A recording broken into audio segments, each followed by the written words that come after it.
नमस्कार है साथीहरु। आज चाहिँ मैले यो करेलाको कबाब बनाउँदै छु है त।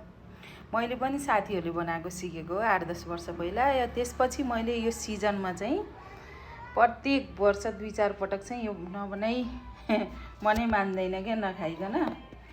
सबभन्दा पहिला यो लसुन काटेको अनि यो प्याज राखेँ। अनि म फेरि यो खुर्सानीको चाहिँ पारखी नै हो है। यो आफैले गमलामा रोपेका खुर्सानी हुन्। यी विभिन्न थरीका खुर्सानी राखेँ। अनि त्यसपछि यो तेल, यो मेथी पड्काएको तेल राखेँ। मेथी पड्काएर सेलाको। त्यसपछि राखेँ मैले बेसार।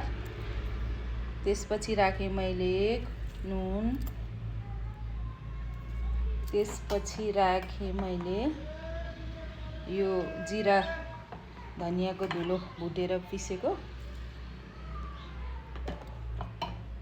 थोरै खुर्सानीको धुलो पनि राखेँ मैले।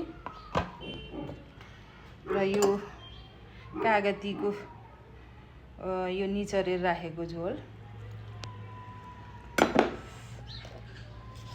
र यो चाहिँ बदाम र यो सिलामको धुलो राखेँ।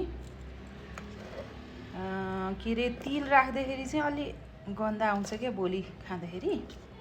त्यही भएर यो राखेको। अब हजुरहरूलाई जे मनपर्छ त्यही राख्नु होला। यो चाहिँ टिमुरको धुलो राखेँ। यो चाहिँ ज्वानो र मेथी